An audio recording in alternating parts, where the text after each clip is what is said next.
On today's episode, we have Peter Bick, the producer and director of Roots So Deep Docuseries.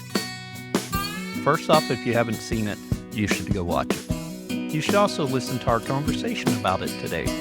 We talked about what brought him to this docuseries, some surprising findings from it, and what to do next. So let's get started with the Fast Five. What's your name? My name is Peter Bick. And Peter, what's the name of your documentary? The docuseries is called Roots So Deep, You Can See the Devil Down There. And it's available at rootssodeep.org for anyone to go on our site and rent it right now. Oh, very good. Yeah. When did you start making the docuseries? Well, the docuseries is about a science project, really. It ended up being much more about the farmers, but the science is at the core, and it is a science project. The science team got together for the first time at the beginning of 2014. And so that's when we started putting the team together, designing it, fundraising for the science. And then in 2018, we started filming. We scouted in 2017 to find all the farms in the Southeast U.S. And we finished filming in 2022. Some of the science continues, but we had enough preliminary data to share it in the movie. And so it's ongoing.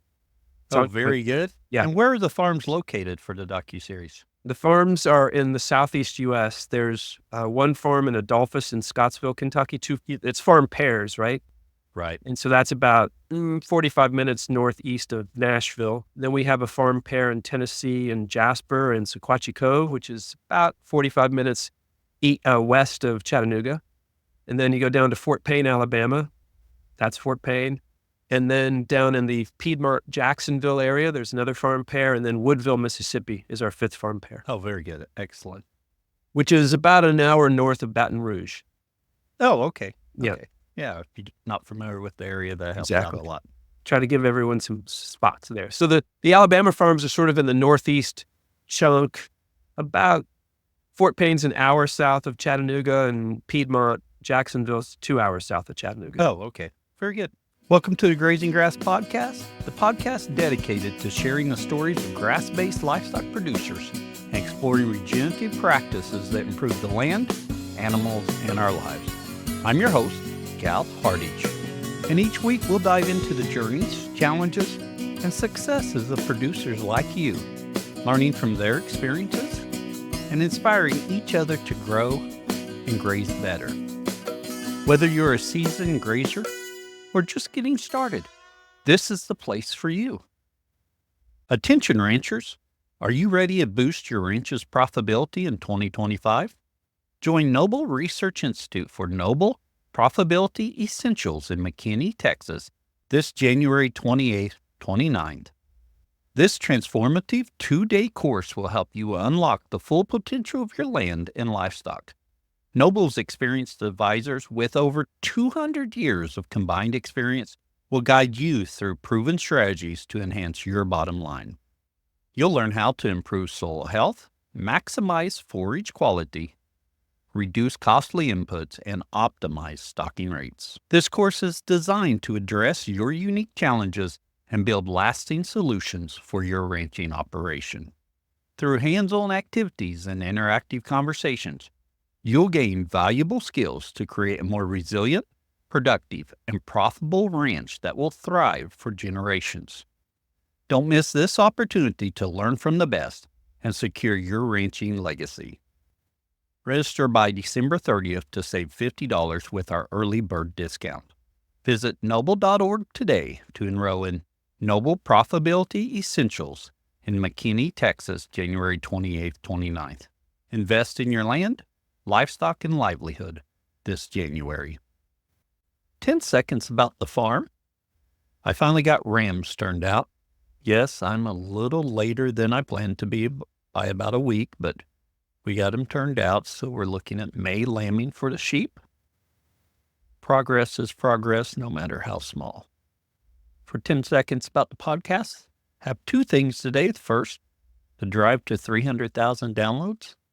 Share this episode with someone. Tell someone about the podcast. Greatly appreciate it. Would love to end the year with 300,000 downloads for the life of the podcast.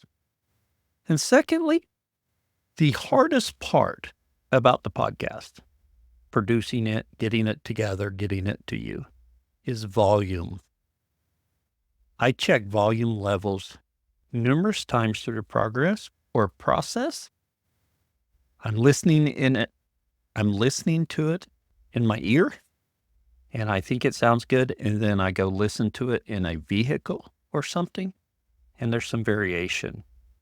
I would love to get any feedback you have on the volumes. Are they good? Is overall it's too soft, too loud?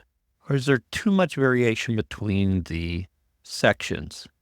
I know I go over it a ton of times, but that doesn't mean it just sounds different when it's not in my ear. So let me know what you think about the volume. So Peter, making this was a huge undertaking, but how did you end up wanting to make this docuseries? About farmers and regenerative grazing and things like that. Yes. How'd you end up there? So I've always been someone who loved nature. My dad, my mom, we did a lot of hiking when I was a kid. If I ever littered, it was a big deal. And actually we picked up other people's litter. We always left it better than we found it. And that was just the way I was raised. And so all my life I felt like that, and like getting to Sequoia National Park and Yosemite and just being in nature is always my happiest place, and I don't get it nearly enough. And I made a movie. My first documentary features a film called Garbage, which is about garbage problems all across the U.S. And then my second documentary features a film called Carbon Nation. And that was my response, my team's response to an inconvenient truth. Like, okay, there's climate change. I didn't really know about climate change. So my first thought was, is it solvable? Can we fix it? What's going on? And I know people debate whether climate change is real or not, but we wanted to show a film that wasn't a bitch and moan film, but it was a solutions film. Oh, yeah. So in that film, we realized there's just so many solutions that work whether you are worried about climate change or not. It's just a simple fact of, you want a cold beer? Yes. Do you want to give a kid asthma getting your beer cold? No. Right. And do you like clean air and clean water? Yes. And so we really found the common ground amongst the various parts of that debate. And we were able to show people that, hey, you don't have to be worried about climate change, but isn't it cool that you can power your house with the sun? Oh, And, yeah. and isn't it cool that you can use less energy and still have the same performance of whatever it is? Refrigerators are much more efficient now than they used to be. TVs, things like that. In the making of that movie is when I discovered soils as a solution to a lot of things, and a problem for climate change, and a problem for a lot of things. When you treat the soils well, it's a solution. When you treat the soils poorly, it's a problem. And so when Carbon Nation was done and we had been on the road for 3 years, I started focusing in on the soils, and I quickly found that grazing, adaptive multi-paddock grazing, rotational, some people call it, but you got to be specific about the rotation. Right. Mob grazing is what a good friend of mine calls it. Neil Dennis called it, because he's gone. And I realized, wow, there's something here. And so I was fortunate enough to meet Alan Williams on the phone. And I said, hey, I want to make this film that's going to inspire McDonald's and Walmart to buy meat from folks growing it like you're growing it. That's my point. That's my purpose. That was the end of 2012. And I filmed Alan in the spring of 2013. And then he said, well, if you film me, you got to film Gabe Brown. So I called Gabe Brown. Oh, yes. Come on up. And if you're going to film me, you got to film Neil Dennis up in Saskatchewan and Wawona. And Gabe's in Bismarck. So by August of that year, I'd filmed the three of them. And then by December of that year, we were premiering that short film actually in Johannesburg for a conference. Oh, yes. And that film's called Soil Carbon Cowboys. It's a 12-minute film. It was astoundingly hard to make, and I don't know. I just remember when we were making it. Don't forget how hard this film is to make. And that short film led to a $10 million research project. No question. And that short film led to 9 more short films about AMP grazing in different regions, different ecosystems. And so while I was working with the science team to develop and then fundraise for the science from 2014 to 2018, we made 10 short films. The last one being, we filmed in the end of April in 2018, and then we were filming Roots So Deep in May of 2018. So it was very much a line. And just seeing farmers succeed in the most trying circumstances, just by the way they were grazing their animals as opposed to their neighbors, it was so fascinating and so inspiring. And that's why we were working on the science, because there was no science studying all the pieces of that puzzle. Nature is vastly multifaceted, but we as a team said, well, let's study the soil carbon, soil nitrogen, water infiltration, the plants. Are they nutrient dense? Are they covering a lot of the soil or not? Birds, bugs, microbes, greenhouse gas cycling, animal well-being, farmer well-being. So we cooked it down to those metrics, and beautiful science team came together for this. And so that's what we decided to measure on both sides of the fence, the adaptive side and the conventional side. And we were able to, well, the adaptive farmers couldn't wait for science. They were chomping at the bit. I can say they were as impatient as me in getting the results. And the conventional farmers, were naturally wondering, what is it you're trying to do here? Are you trying to show us in a bad light? Are you trying to show that we're doing something wrong? And it was very easy for us to just say to the farmers on the conventional side, there is no wrong. We truly believe that. We know you love your land. We know that. Every farmer I've ever met loves their land. Right. It's just, we think we found a method of grazing your animals that'll cost you less, be more enjoyable, and increase your profit per acre and possibly remove your debt. That's the stories we found with the short films that we were making, which is the whole Carbon Cowboys series, which if you go to YouTube and type in Carbon Cowboys, you can see all 10 of those short films. And all the conventional farmers said yes. They felt that was a reasonable thing to participate. And so we had all these scientists on both sides of the fence. For some of the science took 2 or 3 years. And we filmed everything. How many scientists, how many people did you have involved in this project? Because I know from watching it, it's a ton of people. Yeah, not even all the scientists made it into the movie, actually, into the docuseries. We had more than 20 scientists from 7 universities, 3 private research entities, and the USDA, ARS. And so it was a big team. It was a lot of scientists. So I think it was 10 research entities, 10 farms, 10 different funders, $10 million. And so it was good that I have all my fingers because I could count that stuff, right? Right. Yeah. And it was enormous amount of work. Hardest thing I've ever done, most rewarding thing I've ever done. And that's just from my point of view. Everyone who worked on it had their challenges, had their complications. And I know some of the scientists would say it was very valuable for them. I don't know if all of them felt that way at the end of the day. But I know all the farmers still return my emails and calls. Oh, well, good. That's good. To me, that's huge. Yeah, that's success there. Personally, I feel like I made a lot of friends on the farming side. Oh, yeah. And for the science team, I made a lot of friends, and a few folks, we probably realized, hey, this was good. We did good work, but maybe they don't want to work with me again, or, that kind of thing. Yeah. Well, everyone's got their own personality, and it's hard, man. It's hard. It's hard it's hard to wrangle that big a team. And, and scientists are trained to be skeptical, trained to be free thinkers, I think, trained to, certainly the ones on our team. And therefore they're not easily put into a box or anything, which we didn't do in our study. But that leaves a lot of folks who might want to sort of go it alone as opposed to teammate. Oh, yeah. Then so we had a couple of soloists and we had a lot of team members. Yeah. I want to jump back just a little bit. We started this conversation and you're talking about filmmaking, and now you're into the science part. Yeah. What's your true love in there, true passion. Soil health and how it is. That's our why. Soil That's your health why. Yeah. is the reason why. And I thought I was looking for a solution for climate change. I thought that was my why. Oh, yes. But Yeah. then soil health sort of superseded that because our soils are in such bad shape around the world. And by healing our soils, we enable farmers to get out of debt, create healthy food, make the land much more resilient to floods and droughts.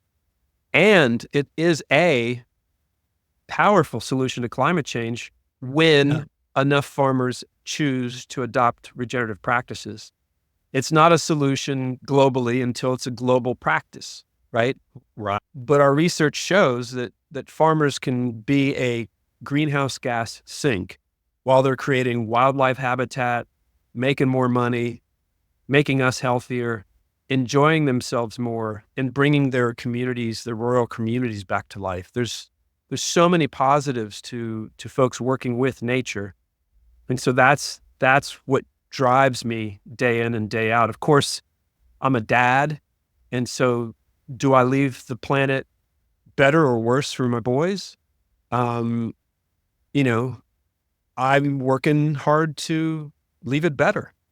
And that doesn't mean we'll achieve it. It doesn't mean we'll succeed Right. all the way across, but I feel better trying rather than not trying. If I'm in action, I'm much more happy. And Oh, yeah. when I'm not in Right. action, I'm not that happy. So, talking about the soil health and what you got from the docuseries, and we'll Mhm. dive deeper into that docuseries. Yep. But did that change your practices for your yard around your house and what you do locally? Cal, I am such a poor example of treating the land well on my own property. I Oh, live in yeah. Phoenix, and trying to keep a yard here is incredibly challenging. Well, Phoenix is its own challenge. Yeah. So, yeah. Why is this the fastest growing city in the United States when we have such a water limitation here? I do not know. I'm certainly in Phoenix because I have an incredible job at Arizona State University that's enabled me to do all this work. Oh, yeah. Full stop. I am from Kentucky. I miss the trees. I miss the seasons. And so that's just how it is right now. And I travel so much, and I try to be away from Phoenix for the 2 months my boys aren't in school in the summer. Oh, It's yes. kind of hard to even be a good gardener, but Oh, yeah. I do dream of being a bit more settled back in Kentucky where I can do stuff. Now, that said, I have a part of my yard that never really seeds well with grass, and I just sort of let it go. Oh, And there's yes. a whole lot of plants growing in there, and so I let that happen. We planted trees because that's a cooling function. And so those are the only things I've done here, man. It's, I have solar panels and I have electric cars, so I'm using photons to drive around. So that's taking advantage of what Phoenix has to offer. Oh, yes, it is. Our house has some energy efficiency, some insulation that we put in, but I need to do it around the windows and the doors more. But having solar energy is great because then I do all my laundry in the daytime. So my dryer's going in the daytime, and we use appliances in the daytime. And so that makes me feel better, but I fly Oh, all yeah. the way. So my carbon footprint's off the charts. And so I am in no way, shape, or form a preacher on this stuff. I'm a consumer of fossil fuels at a great amount. And it's just the way it is right now. I have friends that work at Boeing. They're working on fuel cell planes. They're working Oh, on yes. planes. That'll be cool.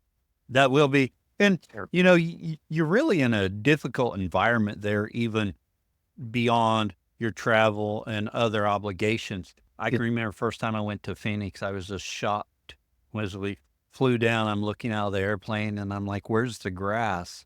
It's Northeast Oklahoma to Phoenix is a lot different. So, Yeah. yeah. Yeah. So Northeast Oklahoma, you get what, about 35 inches of rain a year? About 40. Yeah. So that Yeah. you can do a lot with that.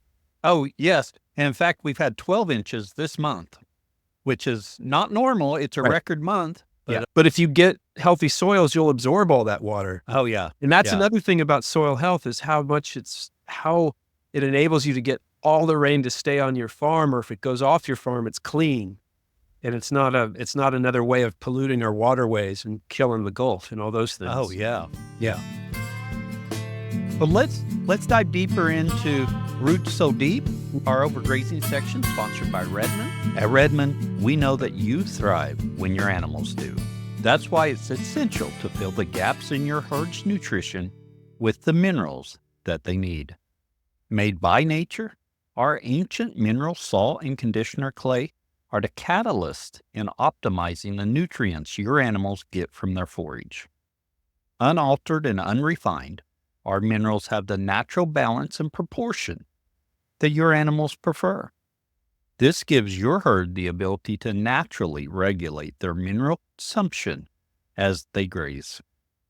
Our minerals won't just help you improve the health of your animals, but will also help you naturally build soil fertility so you can grow more nutrient-dense pasture year after year. Nourish your animals, your soil, and your life with Redmond. Learn more at redmondagriculture.com, where we take a topic and we go deeper into it. So, Roots So Deep, we've already talked about a few things about that, but one thing you mentioned adaptive multi-paddock grazing.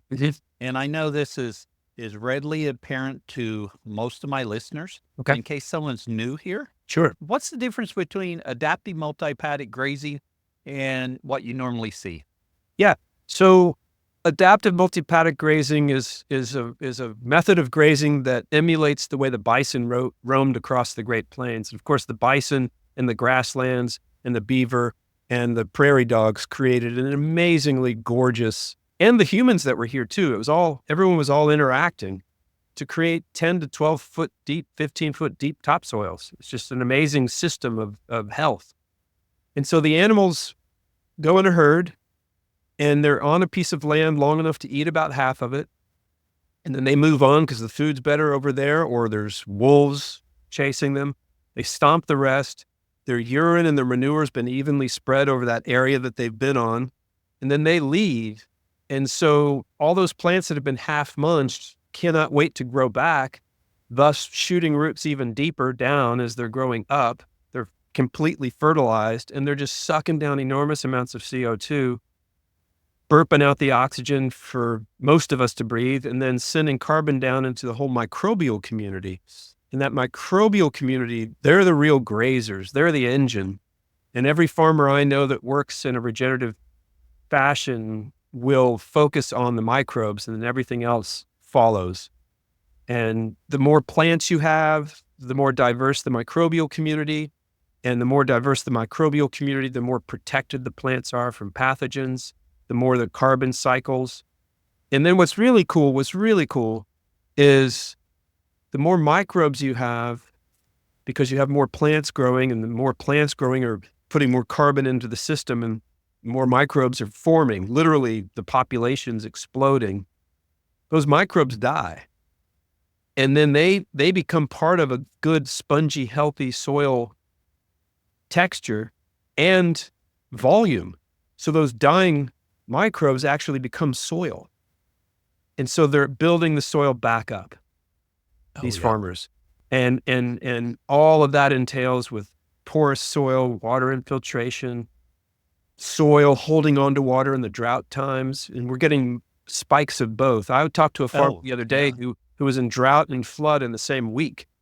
Oh, that we just had a fast drought or flash drought. July 4th, it stopped raining, and we didn't get rain until November. And now it started raining, and we're 150% of our normal amount for November. So it's kind of crazy with that this year. So those spikes that are happening more and more, healthy soil sort of levels off the spikes for the farmers and gives the farmers more resilience. And also for us downstream, it helps reduce the flooding impact, and it also helps provide us with healthier food. And so AMP grazing is a method to get all that going. Conventional grazing is where folks are letting their animals roam in a large area, not in small paddocks that people are building with their polywire electric fence, but in large areas. And instead of letting the animals stay in that area for a day or move their animals twice or 3 times a day, I was in South Africa, they were moving their animals 10 times a day. Oh, wow. In a very semi-arid area, and it was working really well for them. It blew my mind. So they're moving a lot, letting the land rest most of the time. That's the game. That's what amp grazing is about. Conventional grazing, the area is large that the animals are grazing, and they're grazing it down pretty short. Therefore, the roots are pretty low, not very long. Therefore, the carbon's not going deep. Therefore, the water's not infiltrating very deep. Oh, yeah. Soils are getting hard. And the animals are sort of overeating the things they like and not eating the things they don't like. And the cow pats aren't recycling quickly like they do on an amp farm because of all that microbial activity and bug activity that's there. So every cow pat that doesn't recycle quickly becomes a part of your farm that can't grow grass, and the animals avoid it. Then all this stuff the animals don't like grows up around it. You've got these little patches of lost farm. And so that's the system that happens in a compounding way on the conventional side. And no, we've met very, very good conventional farmers in our study, very good conventional farmers. But what we discovered was they could be even better. Oh, yeah. And so, yeah. With your amp grazing and conventional grazing, was that the main variable in the 2 farms as they were pairs? That was the variable, how they're managing their animals. We spent a lot of time scouting the farms. We spent a lot of time then matching soil types across the fence. Oh, yeah. And then slope and aspect to the sun and all those things. In a real world study like this, where you're not on a farm that's built to study one at a time with plots and stuff like that, it's messy. And all of our scientists had messy moments where they're like, it was frustrating. But as much as we could, we made it an apples to apples comparison. And in our soil types, I do this because the graph that shows are they different or the same, the graph was just like tight. Oh, yeah. It was really cool to see that afterwards, because that's what we were aiming for, but you don't know until you go to the lab and check this stuff out. But yeah, apples to apples. The farmers needed to have been doing their method in the Southeast, we figured, with rainfalls being pretty good and long growing seasons, at least 7 years. Oh, one of our adaptive farmers had been going 7 years, but everybody else was decades on both sides of the fence. Oh, yeah. Decades. And you brought in all these scientists, and you mentioned earlier all the different things they covered. Mm-hmm. I know from watching Roots So Deep, just that initial data gathering, the thing that surprised me the most was the grassland birds there. Yeah. Was the difference in population between a amp managed farm and a conventionally managed farm. I see birds out here. We have bobwhites, meadowlarks. Of course, we have killdeer that nest in the driveway. But I see these birds out here, and to me, I make the assumption that's just everywhere that people have it. But through the documentary, that's the thing that stuck out, or docuseries, that's the thing that stuck out the most to me, that across the fence line, that population varied greatly. Yeah, 3 times. Just across the fence, 3 times more grassland birds on the amp side than the conventional side. And we knew we wanted to study birds. We had people on our team that insisted we study birds. As a matter of fact, Steve Affelbaum and his company, which he since sold, but Steve insisted that we do the birds, and actually we didn't get funded for the birds. Like we got funded for everything, but we didn't get funded for the birds. And since his company was doing the soil core sampling, the plant sampling, that they kind of made it work to get the birds in there too. They squeezed their budget. And that was actually Steve Affelbaum's company paying for the bird study out of their own pocket. They could have pocketed that money. Oh, yeah. And thank God they did, because the birds and the bobwhite quail specifically became such a place of interest for the farmers. And I just didn't know that, city boy from Louisville, I didn't know much about bobwhite quail. I can now hear them and I know they're there, but I didn't realize, like you said, how different the grazing was. Like, so really it comes down to height as much as anything. Right. If you're letting your forage grow to waist high, then those birds have a nice place to nest. And if you're mowing your fields to bale hay, then you're not providing that area. But what was really interesting was we learned our Tennessee pair, the Spangler family, who were doing conventional grazing then and cut their own hay and all those things, they hayed late. And so they actually provided habitat for those nesting grassland birds to then, go through that whole part of nesting so then the birds could fly off. So we learned that even if you're doing conventional grazing, if you just wait a couple of weeks into the end of June or whatever it is in your region, it can really help. Provide habitat for those grassland birds. And like I said, every farmer I've ever met loves their land, and every farmer I've ever met, and they want to have wildlife on their land. They love it. Oh, yeah. Yeah. And for me, that was the thing that really stuck out to me was the difference in bird populations. What really stuck out to you or was surprising for you? That's one of them. That's a big one. The other one that I was told by a lot of people when we made all those short films for the Carbon Cowboys series, I was told that the neighbors thought the adaptive farmer was crazy. Oh, yeah. There was a lot of judgment across the fence, but whispers. And what we found in our study was there was a lot of curiosity from the conventional farmer looking over the fence, seeing the forage so high, seeing the animals looking good, seeing more animals than what they've got. I didn't know there was that curiosity. And once I learned that there was, as I was talking to the farmers, as I was filming, I then said, hey, do you guys want to talk together? Do you guys want to ask each other questions? The conventional farmer, do you want to ask the adaptive farmer anything? Hey, adaptive farmer, do you want to hear from? So in Woodsville, Mississippi, Wallace Ferguson was curious. His parents were curious of what the Hearsts were doing, what Cooper and Katie were doing, but they didn't want to get in their business to ask about that. They were friends. They talked about everything, but there was something that they didn't want to get in their business. And Cooper and Katie, they're first generation ranchers. They don't want to brag. They don't want to be seen as telling people what to do. So there's this, it was actually this sort of very polite way of treating their neighbors that was preventing conversation about it. It came from a good place, I think.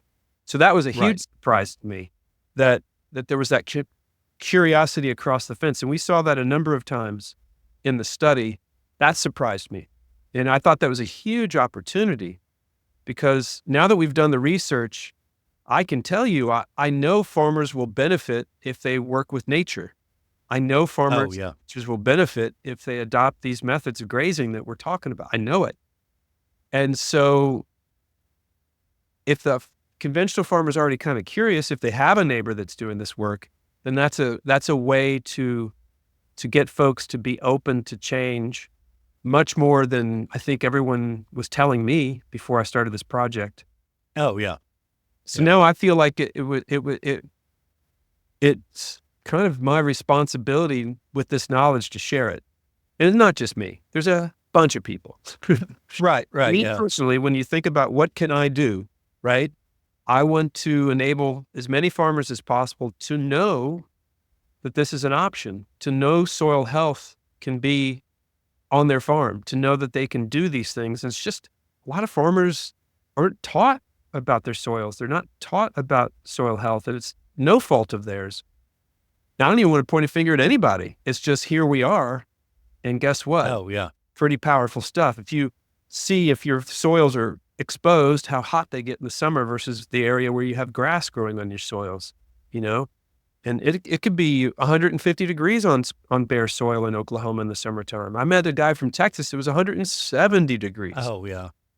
Well, I just talked to someone a couple episodes ago, and his tool that he uses quite a bit on his farm is a thermometer, one of those infrared ones, so he can measure soil temperature. And I'm sitting there thinking, not that I know everything, I barely know a fraction, but I'm thinking, why did I never think about that? That would be great just to have that observational data to go with the data on It- my own place to see what I have. So, well, that's yeah. that right there. That right there, I think is a way to communicate this stuff cleanly, simply, cheaply, quickly. Oh, yeah. I mean, that soil in the summertime, wherever you live, the covered soil is going to be 70 to 80 degrees down there, and the exposed soil is going to be 100, 110, 120. Right. That's killing all your microbes. They're either Oh, yeah. stopped or they're dead. And Yeah. it's like I said before, every farmer I know that's really working on this regenerative way of growing their food, their microbes are their bread and butter. Oh, yeah. Yeah. So just getting that conversation started, Mhm. going through this and seeing the curiosity from the conventional and then getting the data back to, hey, there's some real benefits to doing this all through the ecosystem. Mhm. How do we get that conversation with more farmers? I want everyone to watch our film. I mean, our Right. docuseries is that conversation. It's Yes. farmers talking to farmers. It's scientists showing results to farmers. It's the game. It's what we want. And, I'll have as many one-on-one conversations as I can have in my lifetime. Absolutely. But when 1,000 farmers watch our docuseries and then we do a Q&A afterwards, that's bigger numbers, right? It's Oh, yeah. scale. And so when we translate our documentary into Brazil, to Portuguese, right? When we translate our documentary into Spanish, which we've done, it's just we haven't gotten that up running yet in those countries, then we can get to a lot of people. Oh, yeah. And I've been studying this type of grazing 12 years now. And it just seems to me that it's benefit for the farmers, benefit for the animals and the wildlife and Oh, the yeah. people eating the food and the neighbors of that farmer. That's another thing that I've come to realize, Cal. I've said that every farmer I know loves their land, and I believe that. Right. Every farmer I know also wants to be a good neighbor Oh, yes. and would do anything for their neighbor if asked, and might not even need to be asked if they see there's a problem. Right. If there's a need. Yeah. They'll just be over there.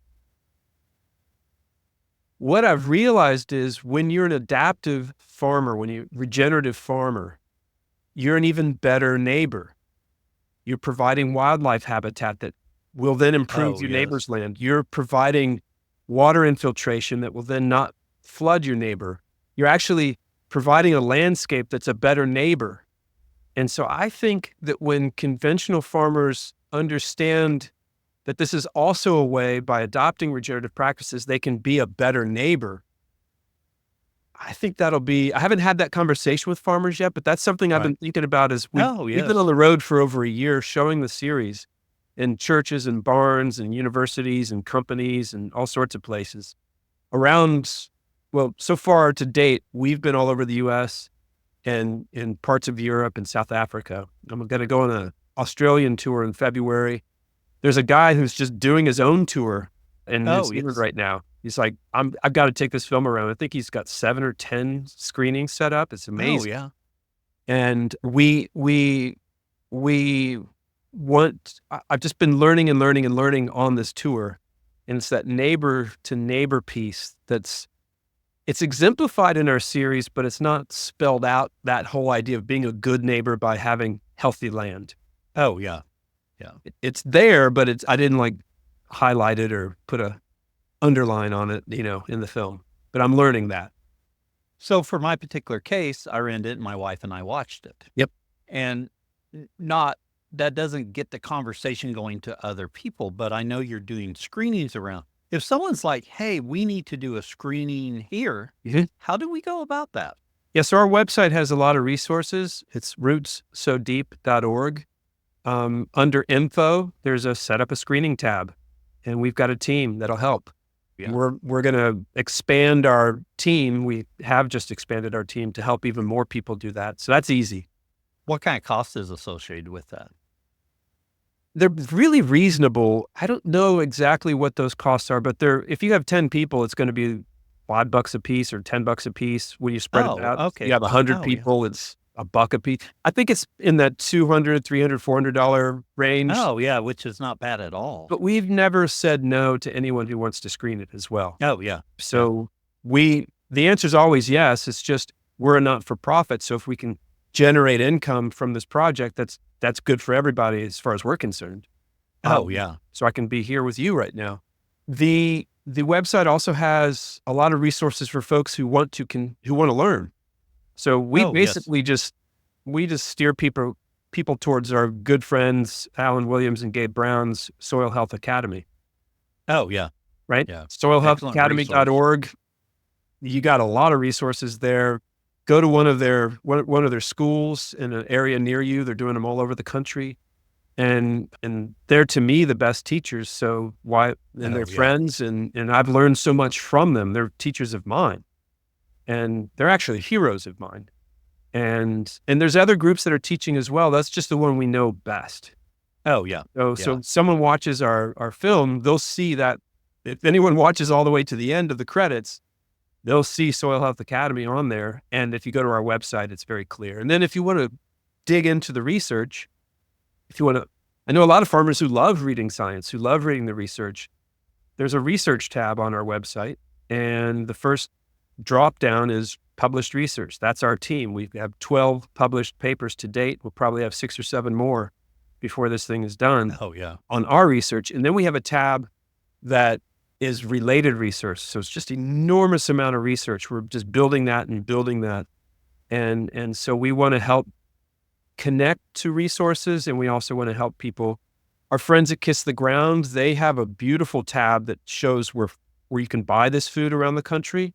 Oh, yes. And so, because the farmers adopting regenerative practices, that's an action, but consumers, we need to buy from these farmers, right? Oh, yeah. And so Right. that Kiss the Ground resource we have connected on our website. It's quite good. And so those are so that's really, you're asking like, what's next, right? What can people do? Right. Farmers, Right. go to soilhealthacademy.org. Consumers, check out our site, go to the Kiss the Ground site, find out where they can be buying stuff, and meet your farmers, right? Yeah. And what's really interesting is if you buy the meat if you can buy a quarter and freeze it, you're actually going to be spending less money than you think. It'll actually be more economically viable for you than most conventional meats. Oh, And yeah. that's just what I'm learning. And so even the cost barrier, it's not really there. If you can go in with friends, buy a quarter, get it chopped up, and then you all get your pieces of it, you'll save a ton of money. And you're supporting a farmer using these practices that's showing to be very beneficial for the ecosystem. And then you're being a good neighbor, and they're being a good You're being neighbor, a good neighbor, yes. right? And so it's a virtuous cycle of good stuff. So you mentioned there what's next for the consumer, what's next for the rancher. Yeah. What's next for you? Sleep. No, I actually slept in this morning. I needed an extra hour. In wintertime, when it's dark, when you wake up, Oh, yeah. I had to I'm going to take an extra hour. Yeah. Promoting, marketing, distributing the series is top of mind. We've got an amazing social media team, an amazing social media campaign that's going on right now. So it's called Carbon Cowboys is our handle based on the short film series. So if you go to any of the social channels, you'll see us there. And continuing that, filming at conferences and getting farmers to tell us and ranchers to tell us their stories, to collect more and more stories. Yes. We couldn't possibly film all the success stories that are out there right now, but we want to try. We actually have a contest right now where Soil Health Academy is going to give away a scholarship for one of their schools. Oh, yes. So if you go to rootsodeep.org, you'll see our contest, and that's the Tuesday after Thanksgiving is Giving Tuesday, where all the not-for-profits are saying donate to us, which oh yeah, I think is fantastic. We've decided to flip it and say we're going to give. So we're going to take Giving Tuesday and we're going to give a scholarship to Soil Academy. Very good. The contest is for people to nominate somebody to get that scholarship. Yeah. So then we're gathering stories, right? Mm-hmm. And we'll pick the winner, but then we'll probably go and try to get folks to film their stories for us so we can post them. So then 50,000 views can happen, 100,000 views can happen. And to date, with all the pieces on our social campaign, which are clips from Roots So Deep, clips from Carbon Cowboy series, clips of people responding to seeing Roots So Deep, clips of people just telling us how life is going on their farm right now, we've got almost 90 million views. Oh, wow. And I'm not even close to 90 million with the podcast. That's what it's about. We weren't either. Yeah. And now we are. And so hopefully we can help everybody grow. But what's really amazing is how, everyone's saying our country's divided and you can make the case for it. But I actually personally feel that we have a lot more in common than not. If you just sit down and speak to people one-on-one, I know that from my experience. Oh, yes. Yeah. But what's happened with soil health as developed through regenerative grazing is we're finding that it's attracting everyone. In our social media campaign, in the responses we get and the comments we get across the channels, across the board, it is across all political, social filters, right? It's everything. Right. Yeah. And that's, to me, the power of soil health. It's hard to argue with it, and it's easy to love. Easy to love. There's a Billie Holiday song called Easy to Love. It's easy to love soil. Oh, yeah. Yeah. And one last thing before we get to the famous four. Yep. I think you mentioned earlier that you all released and produced the Docuseries, but you still had more data coming in. Is there going to be more parts to that released, or are you working on a future project with that? Yeah, so the data coming in from the Southeast Project is captured in the documentary. It's just a couple pieces of data were in the film before the papers were published. Oh, okay. And so it's reflected in, what we say in the documentary, especially about the greenhouse gas stuff, is, all science, our science, like all science, is evolving. Right. Here's where we're at right now. So if when those papers are published, we have to adjust the data in our film, we will. We'll make it very clear. And what I asked the scientist who's leading that team was just give us conservative numbers. Come in underneath what you're seeing right now so that if they change, they'll probably change where the impact is even greater than what we've seen. Oh. But whatever it is, we'll change it to whichever way it goes. This is a science project, right? Right. But if I didn't finish the film a couple of years ago and then start releasing it last summer, it wasn't good for my health to not have it finished. Oh, yeah. I needed that flow of energy to get me out of the house, out into the world, and sharing this stuff and enjoying the impact, seeing the impact. Farmers are changing from screenings. Oh yeah. It's real. It's cool. Oh, it's so cool. Oh, it's so cool. So. Well, Peter, it's time for our famous four, sponsored by Ken Cove Farm Fence. Yep. Ken Cove Farm Fence is a proud supporter of the Grazing Grass podcast and grazers everywhere. At Ken Cove Farm Fence, they believe there's true value within the community of grazers and land stewards. The results that follow proper management and monitoring can change the very world around us. That's why Ken Cove is dedicated to providing an ever-expanding line of grazing products to make your chores easier and your land more abundant. Whether you're growing your own food on the homestead or grazing on thousands of acres, Ken Cove has everything you need to do it well. From reels to tumble wheels, polytwine to electric nets, water valves to water troughs, you'll find what you're looking for at Ken Cove. They carry brands like Speedrite, O'Brien's, Kiwi Tech, Strainrite, Job, and more. Ken Cove is proud to be part of your regenerative journey. Call them today or visit kencove.com and be sure to follow them on social media and subscribe to the Ken Cove YouTube channel at Ken Cove Farm Fence for helpful how-to videos and new product releases. Same four questions we ask of everyone. Yep. And We're going to adjust them just a little bit for you, but we're going to maintain that same theme. What's your favorite grazing grass related book or resource? You told me to be prepared for this, so this is the first one, A Sand County Almanac Oh, yes. by Aldo Leopold. You know, that one's recommended a lot, and I've not read it yet, so I really need to read that. Yeah, the guy was just so ahead of the game, and this was March 4th, 1948. I mean, Oh, wow. so ahead of the game. And then this book by Nathan Sayer called The Politics of Scale.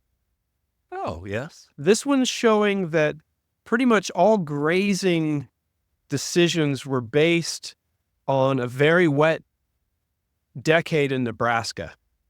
Oh, And- yes. And it's like so many of the U.S. grazing decisions that are now like part of BLM regulations were based on one part of the country during an abnormal weather. Oh, interesting. And it's really interesting. And then this one, I'll put this at the top.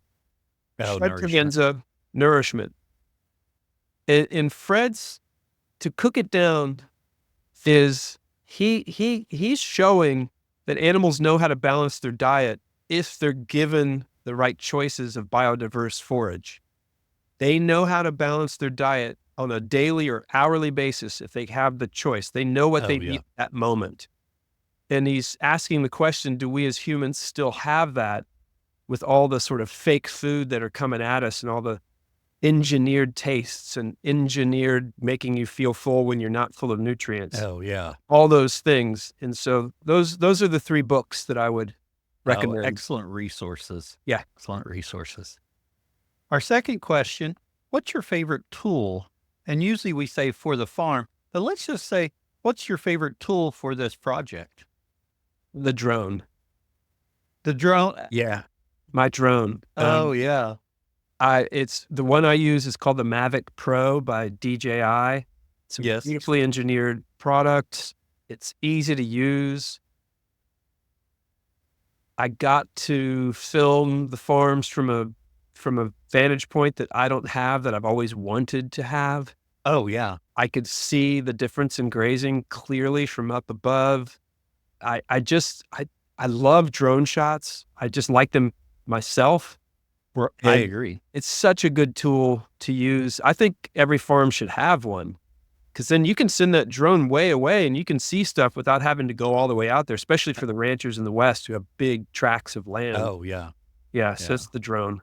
Yeah, I think that's probably the first time the drone's been mentioned as a favorite tool, but I love my drone. Yeah. I could see, very what's- beneficial. That's a tool that works for me as a filmmaker and for you as a farmer. Right? Yes, it does. And just to say it, at the end of episode 4, I'm showing this shot that I took with my first drone on the film, and then I pulled back and I treated. I treed my drone. My drone got stuck in a tree, and That can happen. I had to get a new drone. That's what Yeah. happened. That can happen. I saw a video the other day. Mhm. A guy with a drone flew it through, and I don't know what type of drone it was, flew it through a tire rolling downhill. Wow, that's That skill. was crazy precision. That's skill. Yeah. Anyway, what advice do you give to someone just getting started? And Mhm. let's break that into two parts. Right. In filmmaking, start making a film. And there's so many applications for editing that are real easy to use. Just start making short films. That's what I would say. Just get going, but don't try to do a big film. Don't try to do a 10-minute film. Do a 1-minute film or a Oh, yeah. 30-second film. And film people in your family. Ask them questions. Find out things about your family members that maybe you didn't even know. And be curious.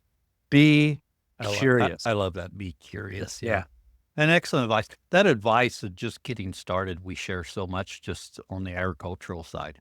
Yeah. As the second part of that question, 3B. what do you recommend for someone just getting started in agriculture? Well, I am not a farmer, and so I know what Alan Williams says. I know what Gabe Brown says, and so I'd say go to soilhealthacademy.org. But one thing that I know in animal agriculture, they say start small, right? Start with chickens, And if you want to get a ruminant, start with a small ruminant like sheep. Don't buy land. Get yourself a lease on land and try to, I would say, from my perspective, from what I've learned, go work for the farmer you most respect. Oh, yes. And learn on their nickel while you learn. Yeah. And don't worry about debt and all that stuff yet and land acquiring. And there are a lot of farmers in their 50s and, well, a lot of farmers in their 60s and 70s whose kids don't want to continue the farming, that would love to know their land's going to continue in this method of farming. And they're looking. I know that Alan talks about connecting people like that, you know, those things, because I think there's a huge need that I've seen where farmers need that next generation. It's not necessarily coming from their children. But what I've also seen is when farmers go towards adaptive practices, their kids are much more, it seems like, much more apt to come back to the farm. I can see it because, to be honest, it just looks a little healthier out there. And the parents look a bit happier. Oh, yeah. Yeah. Oh, yeah, and that makes a big And difference. their bank account's a bit better. That makes a big difference. Yeah. Excellent advice there, Peter. And lastly, where can others find out more about you and the docuseries? Well, if you go to rootsodeep.org, you'll see everything you need to know about seeing our series. And it'll, if you use Carbon Cowboys as our social media handle, you'll get a lot of new stuff all the time. That's really where it's at right now. No, very good. Yeah. Well, Peter, thank you for coming on and sharing with us today. Really enjoyed it. Thank you, Cal. Appreciate it. Thank you for listening to this episode of the Grazing Grass Podcast, where we bring you stories and insights into grass-based livestock production. If you're new here, we've got something just for you. Our new listener resource guide is packed with everything you need to get started on your listening journey with the Grazing Grass Podcast. It gives you more information about the podcast, about myself, and next steps. You can grab your free copy at grazinggrass.com/guide. Don't miss out. And hey, do you have a grazing story to share? We're always looking for passionate producers to feature on the show. Whether you're just starting out or have years of experience, your story matters. Head over to grazinggrass.com/guest to learn more and apply to be a guest. We'd love to share your journey with our growing community of grazers. Until next time, keep on grazing grass.